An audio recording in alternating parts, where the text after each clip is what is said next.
Just a classic example is I am a horrible user of Excel, whereas I have some of my team members who are like experts in using it. It is all about Excel is a brilliant tool. The tool is the same for everyone. It's a good time to have the mental models change, unlearn, reskill. It should be a mandated thing in terms of figuring out what are the new tools which are there, adopt that, test them out, put it as a KRA itself. Hello everyone. We live in the times of AI. Its influence is almost everywhere. It changed the way we've been using the search engine, a tool which for the past 3 decades have become the way we seek information. But the advent of advanced AI changed it just a couple of years ago.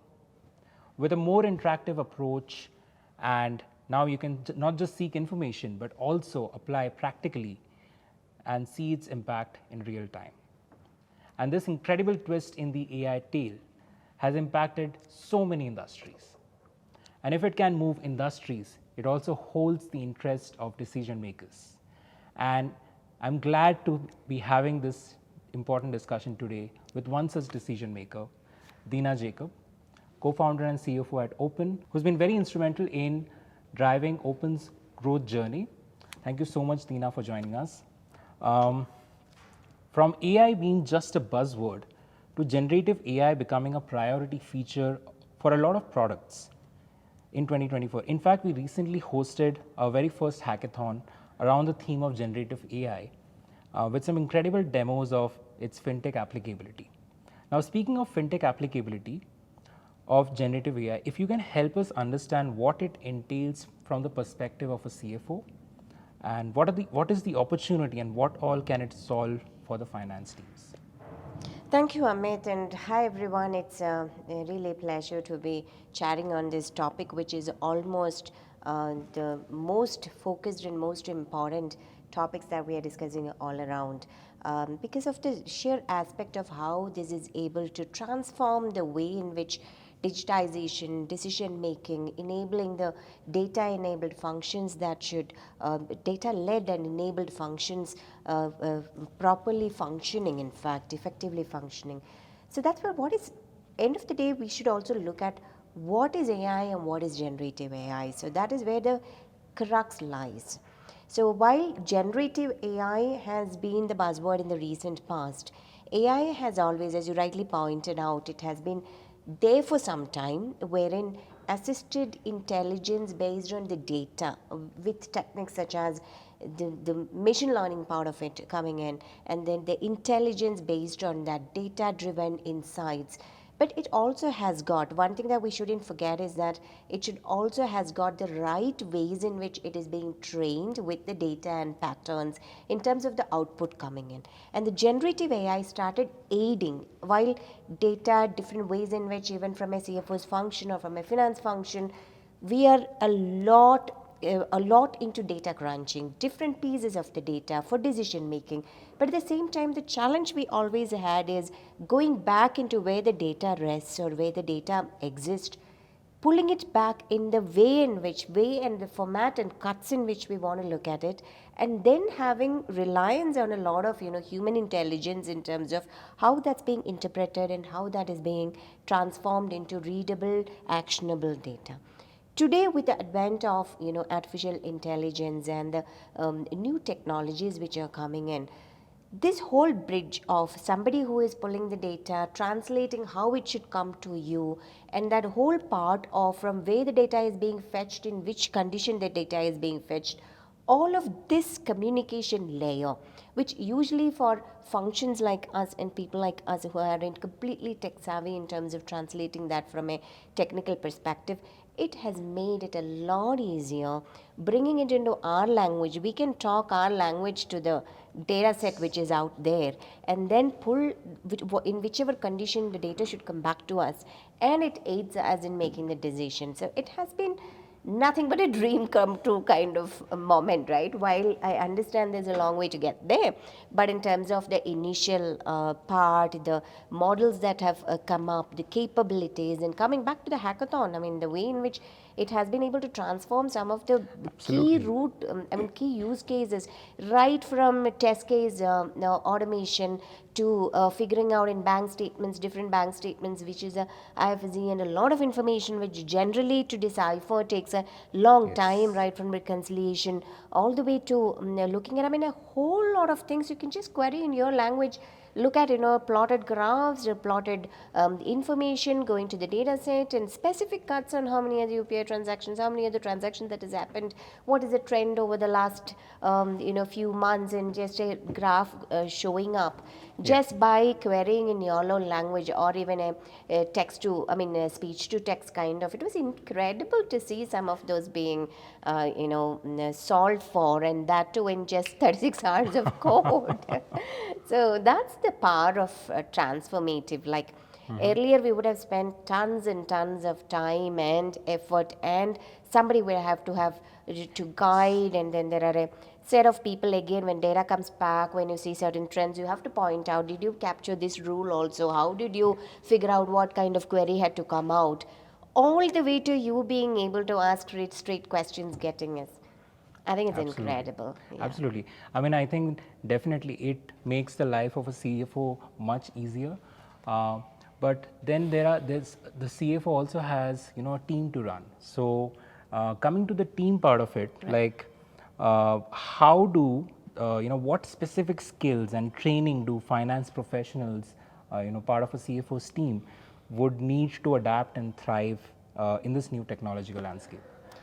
So, it is worthy to note that times are changing. The way in which finance is a function, I would say finance and accounting has been two functions which took forever to have too much of disruption from based on technology. Even now, I would say that it's getting the technology is penetrating into the function, not at like disrupting the function, because there are ways in which it has been done and primarily human driven, like whether it is, and that also comes from the fact that it is a fair share or fair mix of decision based, again when it comes to be it compliance, be it data driven decisions, be it the way in which each of the units and the profitabilities are looked at, how the business aspect of it, or business models are connected to how things are changing, because there's a lot of things on external landscape coming in, translating into numbers, how the strategy comes in. So that's where it is a fair combination of human effort and, I mean, human intelligence and data driven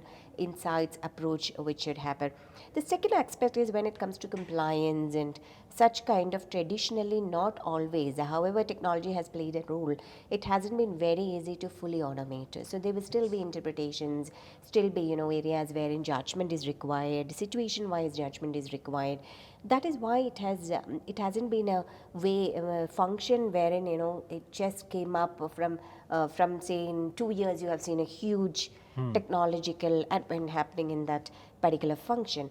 But that being said, today, with a lot of things being automated, including smart contracts, to a good extent, regulatory tools which are coming in, then the way in which the data sets and the insights, visualization tools which can collaborate with your multiple systems. Again, integrated way. I mean, traditionally, money flow, the banking system never used to be, for reasons known and unknown, has never interacted with the other side of it, which is where the recording, accounting, compliance, government systems had to happen.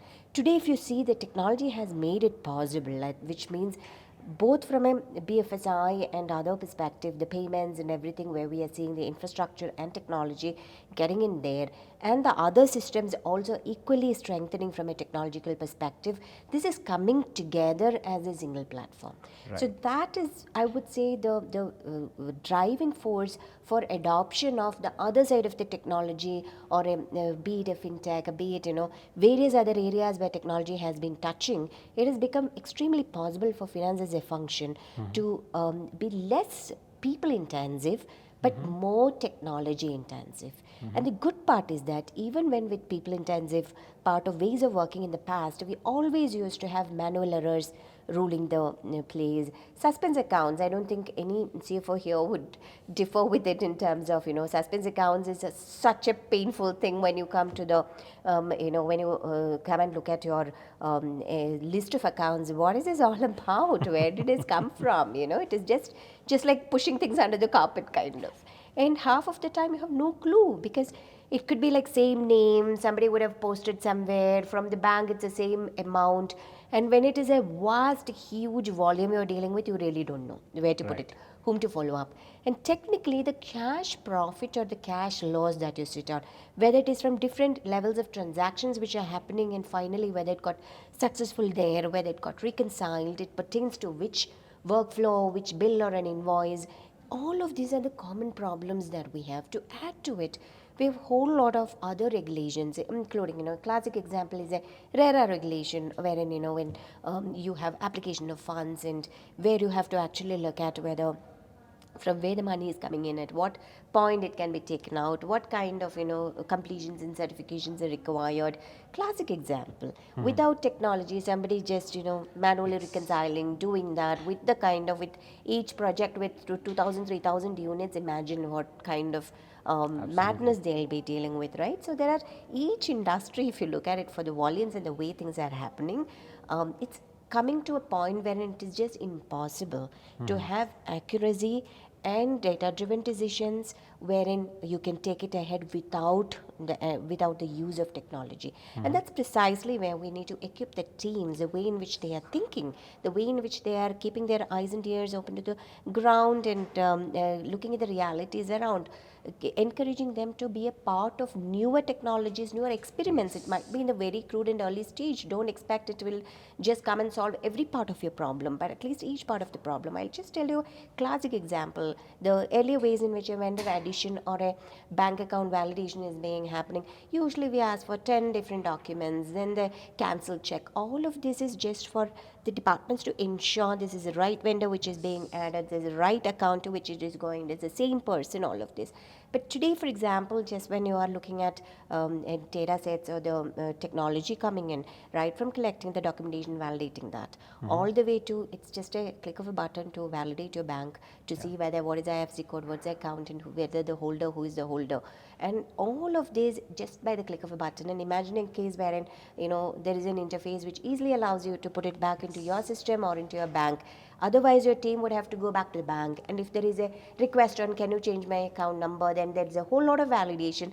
Then going back, and if one number is wrong, it goes to somebody else's account, and it's a mess Yeah. all around, right? And these are simple solutions just like that available right now. And how do we embrace that? So it is Yes. also a mindset change. At what point? And that's where teams should be. I would say that in finance department also, it should be a mandated thing in terms of figuring out what are the new tools which are there, adopt that, test them out, put it as a KRA itself. Otherwise, sooner than later, we would figure Yeah. out that this is not the right skill set you're sitting on, this is not the right way in which you're doing. You don't have the skill sets who are trained enough to come and do the way you are doing, because the world has Absolutely. moved on. So that's Absolutely. the kind of almost at a disruption level that we're sitting at right now, wherein the entire mix of the org, the thought process, and the way in which things are being done are being challenged and has to change. Absolutely.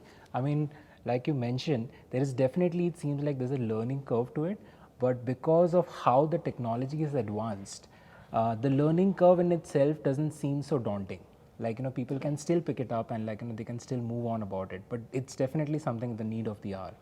That's right. Which, adding on to that, now, how can, like, just to achieve this digital transformation, so as to say, how can CFOs create a culture of continuous learning within their finance departments to stay competitive?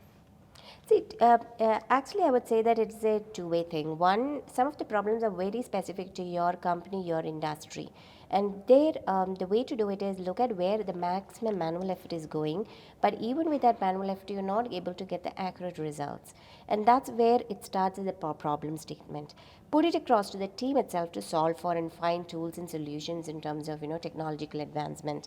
And that's one part which they can, with all the GenAI, we have been sort of talking about how search has changed, and there are various things. Just ask ChatGPT and Bard only, like what are the tools we can use it for, right? They will tell Yeah. you very easily, for example. But yeah, the point is encourage them to crystallize the problem and then go back and look at how the industry is solving for that, what are the tools available, and ask them to experiment on that, which is where I'm going back to the earlier thing I mentioned in terms of how you should make them experimental, and that should be a part of the KRA itself. The second part is there are sufficient information available across the industry. There are sessions, roundtables, there are part of different communities. Encourage them to network properly, and everywhere these kind of things are getting discussed, or how others are doing it, how others are solving for the problem. So one good part is, unless you are a part of different networks, which again the communities, and they discuss about how this is being done, and that's one way they should definitely be doing. And I believe things like this kind of hackathons, because that's where the business and the people who are facing the problem, you can articulate the problem and collaborate with the people who can solve for it. And that's exactly how, say, FinTech, the financial part and the technology. Why not a finance tech, right? I mean, finance tech happen in terms of you put out the problems out there, and there'll be people to solve it for you. So some things would be very, very function driven, whereas some things would be very, very industry driven. So segregate the two, and then figure out what is the topmost problem you haven't solved for. Maybe the industry has solved for. That's where you will get from research, or by connecting with people, what to adopt very quickly. The other part is the solution is still not in a stable form and very viral. That's where you could be a part of the solution itself. Collaborate with the people who can do it. I mean, most often than not, the finance departments are not fully equipped to understand the power of technology, which can solve their problems. And that's where this kind of hackathon or a collaboration, you put out a problem there. Maybe it is the technology, people from technology who can, and there are so many, like so many organization research functions, or incubators, or different areas, including the student community, who is definitely looking for problems which they can solve for. So there are, I think I would encourage to use the power of all of this together, even to be a change maker as well as the adopter. Right, right, absolutely. And we've been talking about, like it's kind of established fact that AI automation tools are definitely creating the impact, and this is something that organizations should definitely go after. Now, also one thing is very important to understand is what is the current market scenario, and when we talk about these automation tools, what are the things that we need to consider. And that brings me to a very interesting study that Gartner recently did, and it says that it predicts by 2024 80% of finance automation projects will be focused on a combination of technologies rather than on single point solutions. So my question to you is, how can CFOs identify the right automation and AI tools for the specific needs and the budget constraints? See, which is, I think CFOs and finance departments have been doing it for ages right now, right from the ERP tools, whether it is a small business ERPs to a heavyweight ERPs which are there, right? So right from that, it all depends on which part of the problem you're solving for, what is the complexity of your business, and how much is your budget that you can set aside for that, right? And that is a formula I think would always remain. Like what percentage you can commit for what, and what is, and it always goes by the ROI in terms of what is the laws if you don't have that, and what is the decision making laws, or even for that matter, what is the recurring investment that you need to do if that's not there, and the accuracy and the effectiveness of the decision. So I think that formula is somewhat there, but at the same time, what we need to start looking at is what makes sense from a comprehensive perspective rather than solving in pieces, because all of this finance and every data that we are talking about, the entire function is interlinked. So if you look at it, there are three stakeholders mainly that you would be looking at, apart from the other transactions which could happen, could be your touch point with your vendor, touch point with your customer, and your internal stakeholders. So these are the three large touch points, whether it is from workflow or from money flow, which you have to deal with. So everything centers a lot around what you have to solve for, centers a lot around the interactions between these three. And that's exactly where, and this depends again on industries. Yes. So that's the reason why some of the volume or the problems which can have a domino effect on how the company is functioning, your profitability, your effectiveness, even to that matter, the customer experience, everything, customer experience is Yes. a key thing which could translate back completely into the financial outcomes, for example. We can't ignore that as a function. We can't say it is only related to finance, I will solve for it. But how does that easy touch point experience with the customer, including billing, collections, everything put together, right? And even the data and the insights you're giving to your when suppliers, or even the channels you are dealing with to distribute your product. So there are a whole lot of 360-degree as finance as organization you need to solve for. So that's where when you talk about finance, it doesn't restrict only to the day-to-day activities of a financial operations, but it has got a far more far-reaching impact for an organization in a 360-degree. That's what I would say. Every aspect which it touches, including collection, any compliance which is related to that, refunds, at what point, at the timely part of it, timely acknowledgements, the results, or even the query. I mean, that's where generative AI, and if you have distribution channels, how do you give them access to the data in the form and shape they can consume properly? Whether it is going to be like fixed dashboards, or the ways in which they can easily interact and say, what is it due for me, what is the transparency, what is the openness. So those are the aspects one need to determine when you need to put your what is the right tool, what is the problem, translates Yes. to your discovery of what's the right tool, translates to, depending on the gravity of the problem and where all it touches, depends on what budget you can put for. And Absolutely. that's the way in which, and one shouldn't definitely not be myopic, and some would be experimental, and some would be long term, immediate 3-month result might not be evident, but one needs to think through, like in terms of what is a preparedness, readiness for scale. All of that will be depending. I mean, what 3 months hence, 6 months hence, and probably a year hence. And what Absolutely. happens in the 2 to 3 year scenario? Will I be out of business, or somebody else will be Yes. taking over? All of these aspects you need to keep in mind before you start investing, and have a good estimate on how much time this transformation, implementation, change, and even the mindset change of the people, even to build the skill set, is required. And there, if you're going off the Yeah. track, you can definitely be disrupted. Yep. Absolutely. I mean, that reminds me of a very interesting report I recently read. The cost of avoiding digital transformation is something on the tunes of 500 million US dollars. And I believe that if you continue to avoid digital transformation in the current times, that figure can actually skyrocket. So that absolutely, like it, and it is as much the execution and as it is the right tools and automation that Right. is required. To which I'd like to learn from you, what are the best practices that can ensure a smooth and successful implementation of automation and AI tools, concerning like change management, data governance from these perspectives. Right. So, one thing that we need to be very cautious about is the output factor.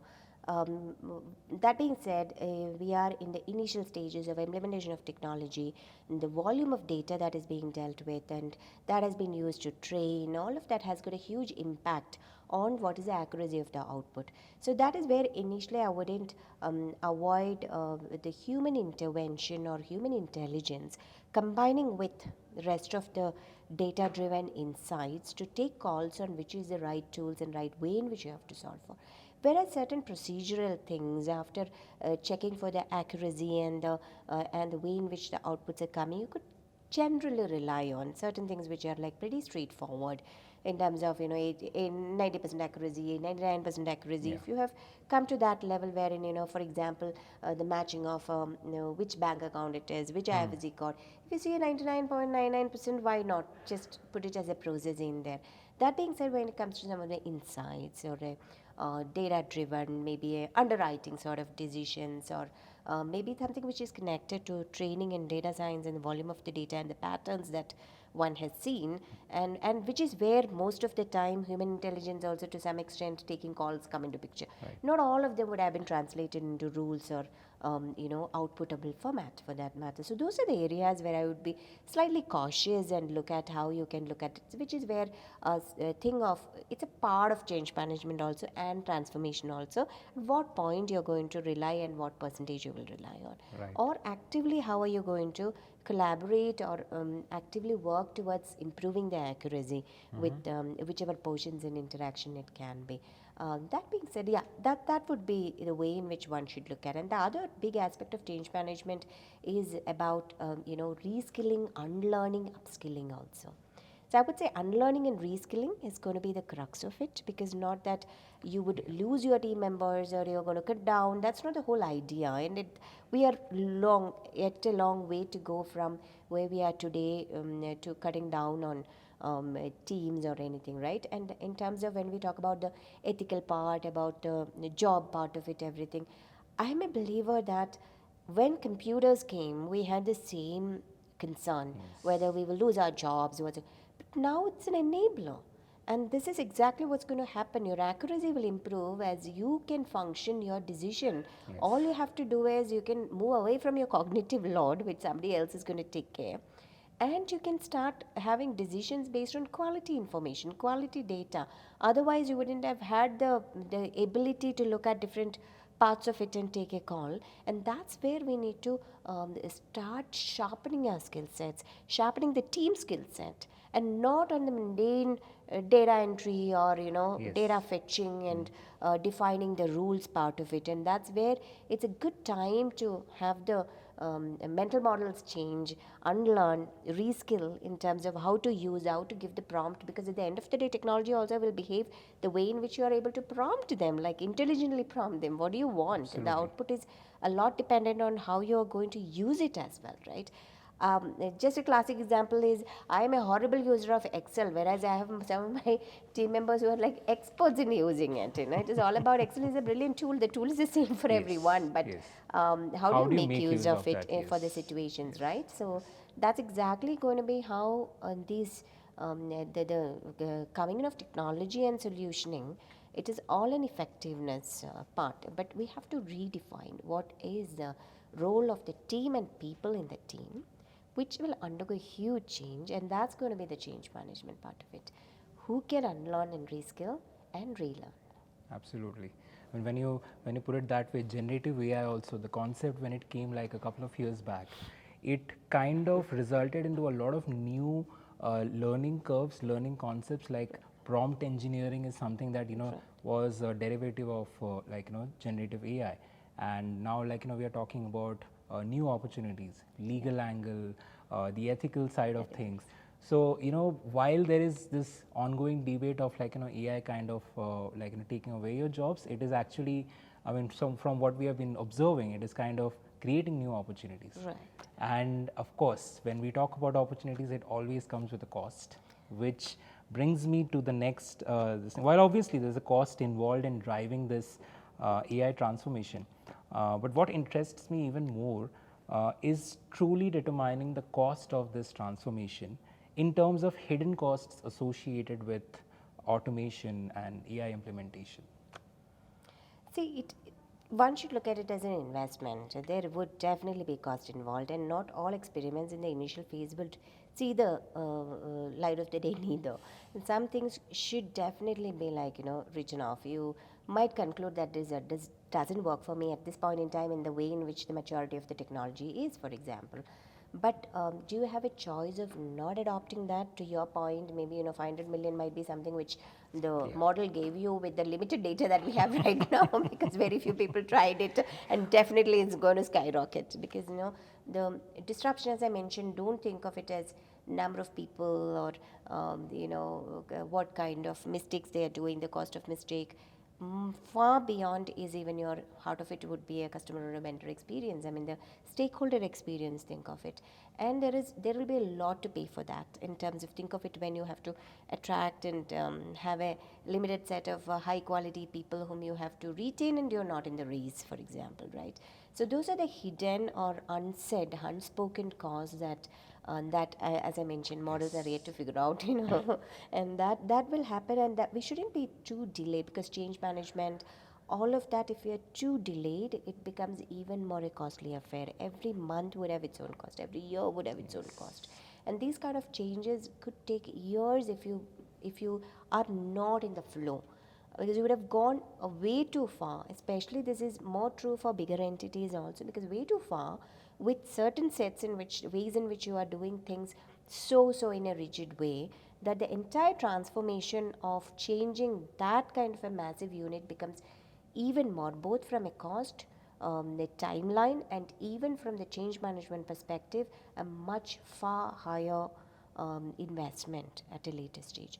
So that's the reason why it is important to go with each, whether it is each parts, technology embracing the technology, go with the flow as technology is also advancing. Right. Experiment through the way, make small changes. Don't wait for a one big change for like the ERP implementation going from a smaller ERP to just straight to a SAP kind of implementation, which again is like months together. I mean, even if you want to put any kind of process or things in place, even today we see it is months together. On top of that, if technology is also changing, you can imagine how that's going to be. Oh, yes. So this is where I believe, from a cost perspective, don't look at it as cost or a benefit for the next 6 months, but think of next 6 years when you are making that decision. And that's important. Whether you want to run with it and make minor changes, smaller changes through the way, or you want to wait for a large change which is going to cost you far higher from various aspects. Absolutely. It's about preparedness, I would say. Yeah. Yeah, truly. Now, with that being said, how can CFOs develop a comprehensive cost benefit analysis to determine the true return on investment from these automation and AI initiatives? See, one part of it is straightforward, which I mentioned about the processes that you're running today and what could be done with, and again, you have to factor in your future growth and what it could be for the, what it could in the current way, what the cost could go into. And when I talk about the cost, yes, this I'm talking about the procedural cost in terms of the known efficiencies, known people, what are the kind of, cost at that point in time it's going to be. The second aspect is also not on the finance process alone, but I'm again emphasizing on the qualitative aspects of what are the other sides, the interaction, the missing out part of it in terms of if you don't do this, the cost benefit in terms of, the benefits which can come as a company for the entire business. And that is more a tougher aspect, I would say, because the other one is straightforward. You can probably have multiple models to look at what are the criteria which could influence that and how it could be going. There are multiple estimates to do that. But the other side of it is the tougher part. But that is where you need to have a very good handle on the business and what your function and the impact, whether you do something or not, and the way you do is going to impact the entire, right from your unit level. I mean, how the way in which you are giving it from a right from the cost to the experience part of it, which could translate into a costly affair later. Right. So these are the two aspects one has to keep in mind when you're looking at the ROI. Obviously, the cost of implementation, again, the other aspect is through the thing like making smaller changes or a one-time investment, which is going to be like, the estimated part of how it would be. And the technological change is how you are building the DNA of the organization. At some point, you're going to make a massive change, or, you're building alongside. And how much are you putting into the R&D part of it to guard that together, right? Keep it together. So I think these pockets, if we just divide into the, if I don't do it, what happens, and if I do it, and if I do it in a certain way, or one time, or like, wait for maturity, or right now how you do it and what happens. So these are the two aspects you can look at. Quantify, and then there are models in terms of how to do it. But that quantification would be very company focused, industry focused. Absolutely. That's really well articulated. And like now, while everyone goes, gung-ho about the capabilities of generative AI, there's a potential concern that comes with it. And on that note, I'd really like to understand your take on the algorithmic biases. This comes from a recent study by Federal Reserve Bank of New York, where they found out that the loan approval algorithms can perpetuate historical biases, leading to discrimination against certain demographic groups. So while AI holds immense promise, what are some realistic limitations and potential risks associated with this technology in finance? It could be something beyond this, the algorithmic biases also. And how do CFOs mitigate these risks to ensure an ethical implementation of AI? On a lighter note, I would say, missions would mitigate the problem of human biases, which are even bigger when we talk about demography, gender, you talk about any bias, right? Wow. So the question is, how do you mitigate that? But yes, missions, I hope at least would only see the patterns, you see, right? Yeah. So, but yes, it brings to a very critical point in terms of how reliable it is, or how much you can, at what point you can rely on it completely, which goes back to what we discussed slightly earlier as well, right? At what point you want to keep certain things, as I mentioned, which is very procedural and you have a 99% accuracy, it's clear for you. Use it. But when it comes to data science or related things, which could be a function of how much of a learning the machine is having based on certain data, that's where the richness of data and the output and the richness of data, but that's where human and this intelligence should go hand in hand in terms of figuring out at what point I can actually place what percentage of reliance. And that can also be enhanced in two ways. One, of course, figure out the ways in which you can still train the system in terms of the patterns so that biases are Yes. ironed out a bit more. And more, I mean, more the data, more the quality data, how to get that, which is also a huge point when it comes to data protection and various other things. Where do you get the data, like the valid data under the conditions to, because when it is being extended into different use cases, right, it is very critical under what condition, what kind of data, without biases to iron out. So it has to be across demography, for example, across geography, for example, across conditions, for example, then only you might be able to rely on that. That is exactly where I mentioned last time also about being collaborative, because you might have certain areas where you find these are the issues in certain things, and technology, this is a function of technology maturing as well. Yes. How you can be a change maker also, yet at the same time adopter. So that, yes, we are at a phase where there are some amazing technologies which has come in, but at the same time we might not be in a position to even place 90% accuracy or a reliance on those technology. But at least 60% your cognitive load is taken, and you work alongside to see how it might be a 6 month, 1 year, 2 year in certain cases, or even a decade project going forward in certain tougher situations. But so be it. Whereas if majority of the problems is solved for, Yeah. why not, right? And to that 60% of the bandwidth is freed up for better decision making, better things that you can do in life, so be it. And that's how you should tune the teams also, because we don't want people who are doing day-to-day jasmine Dane work which enables us to take decision, but we want more people to step up and say each of these areas, because the hidden cost of what we are losing there, because we are still making peace with some things which are not happening accurately. The reason behind that is we know it is not possible, humanly possible, to get to that accuracy. But how do you take that humanly not impossible part to mission possible part to some extent, and then put the humans to do that better work? Like, our brains can think very differently. How you can wire it in such a manner that you don't have to think only about this is the way it has to be done, but question, figure out what the output should be. And that's where, when I speak about the change management, the way in which the entire function thinks, it is no longer a day-to-day operational based job.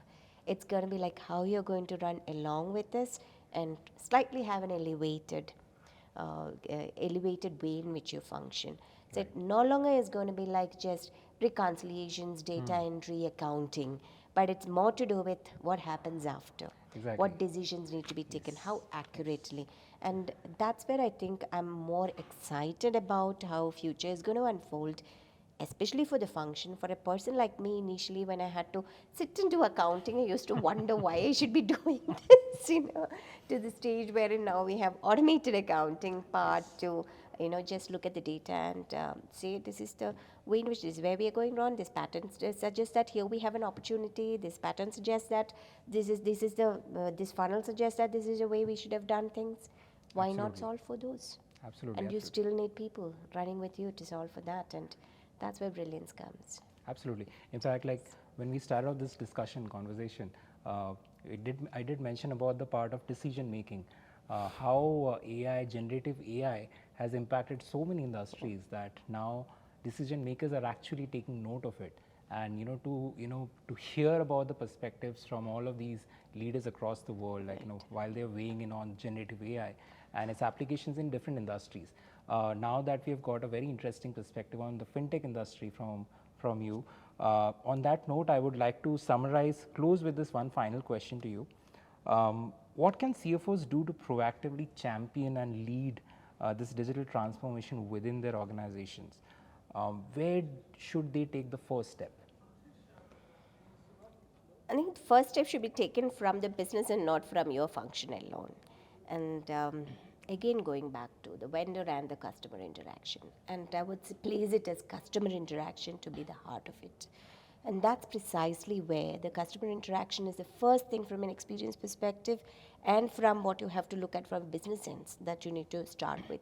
And the vendor interaction and the related decision making, everything comes ultimately boils down to each unit, which is a unit level economics. Yes. Every aspect that touches that. Do you have sufficient data? Do you have accuracy, sufficient accuracy to read and decide on the data and even to act on it? It's all about a business's success is all about how you give the experience to the customer, and what product you give determines what is the price point, or rather what's the price you can command. And then it boils down to the margin part of it, which is where how best are you interacting with your vendor or your stakeholder who supplies things to you in such a manner that it is at the best price, it is at the best costing, and it is at the best terms that you are getting with them, and which is also indirectly a matter of things that you are able to give them visibility on. And these two aspects put together is what determines the success of the business. And this has got a direct relation with your function as well. I would say look beyond the procedural aspects of finance as a function, but start from business backward, which is these two critical stakeholders. Obviously, the internal stakeholder, which is the most important, I would always place is people. People is the heart of it. But I would say that to a good extent, at least it is a one-time interaction in a month. Usually that happens, or even max is like, 2 times. But that's kind of more or less, I would say that currently sorted. I wouldn't say fully sorted to that extent, but going forward also, yeah, it is lesser of But a... we are definitely having the conversations in the right Yes, direction, which is needed That's for right. the yes. That's right. And yeah, the customer and your supplier or slash vendor who's at the heart of it. That's where you need to focus. Absolutely. Thank you so much, Deena, for articulating it really well in terms of how to make meaning of the current generative AI landscape when it particularly comes to fintech, and in fintech, particularly in the role of a CFO. So, translating all of the challenges and all of how do you navigate it within your organization, and how do you actually ensure that you drive a successful digital transformation, which is quite a challenge in its own.